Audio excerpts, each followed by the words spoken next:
Hello everybody, welcome back to Screen Stars. I'm here today to bring you another PlayStation 4 review, and today's review is for Fantasy General 2 Invasion. Now this has recently been released on the PlayStation 4.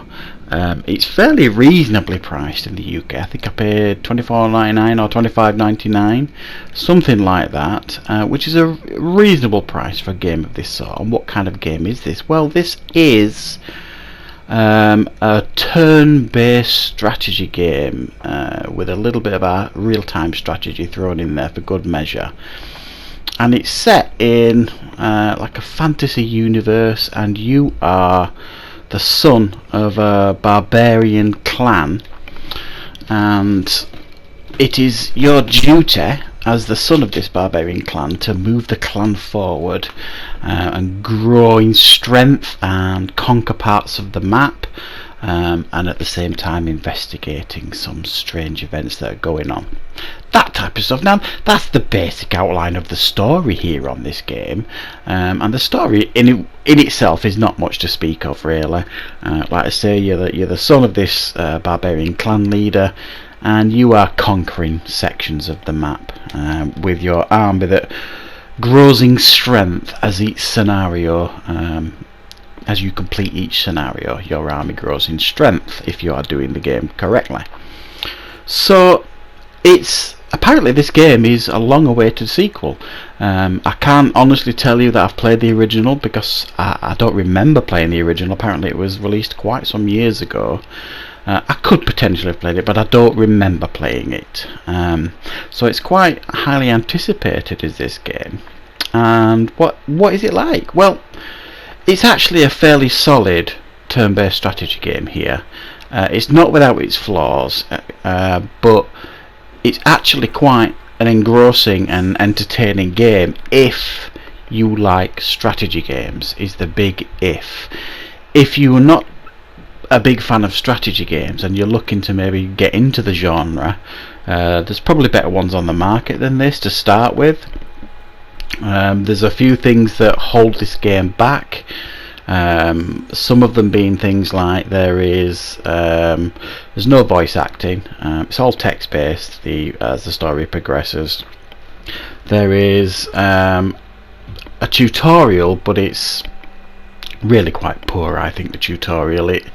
It's very, very basic, and the map and the way you navigate the map is frustrating as hell.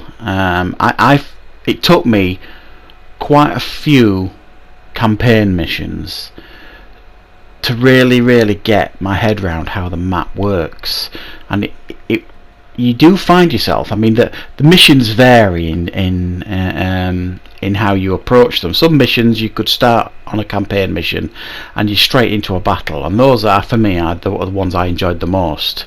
You take your army, you go up against an opposing army, and you see who comes out on top, and you control the individual units all one at a time. It's not like you clump all units together and send them to kill that army.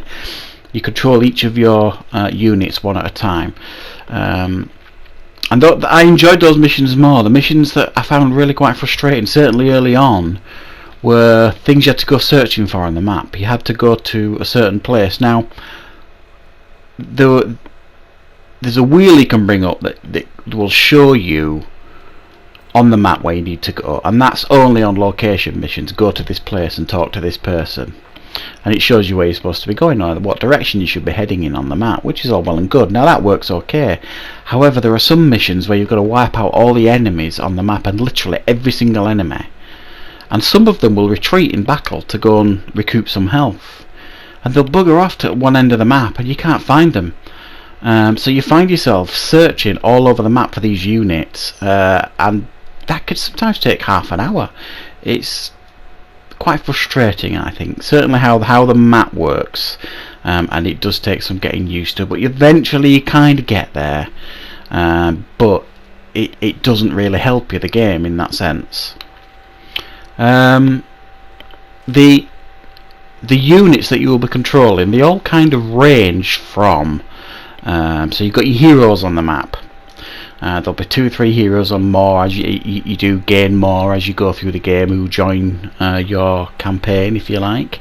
Then you start off with, they call them younglings, I believe, and then there's like another version like youngling spearers sort of thing, and you can upgrade them and progress them to different levels. So you can turn them into axemen, you could turn them into raiders, you could turn them into cavalier sort of things, and there's a whole tree of different units that you can develop them into. And the idea here is, the longer you keep your units alive, the more you're going to be able to upgrade them and make them stronger for the next time you go into battle, which I really like, actually. And you can rename your units, so you kind of put your own stamp on them, and that works really, really well. And as you progress through the game, earn gold and all that kind of stuff, you can upgrade them, so the next time you go into battle they're much, much stronger. And you do almost get that sense of, if you lose a unit, certainly that you've put a lot of time and effort into upgrading, it's quite an intense moment in the battle, because you don't want to use them sometimes. So what you can do is, in the middle of a battle, you can move them out of the battle zone and rest them, and that will recoup some of that unit. And if you keep them alive till the end of the battle, you can then replenish the ranks, if you like, on that unit. So it pays to look after your units, because they get stronger and stronger and stronger as the campaign goes on. You're going to find it really, really difficult if you keep losing units and going into each campaign mission with fresh units that haven't been upgraded. You're not going to be able to get very far in the campaign. You need to keep them alive, and you need to keep strengthening them to give you a real advantage in some of these campaign battles. There's no multiplayer to speak of in the game. You've got your campaign, and you've got 2 versions of the campaign. You've got the invasion version, and then there's another version as well, which is a little bit more difficult.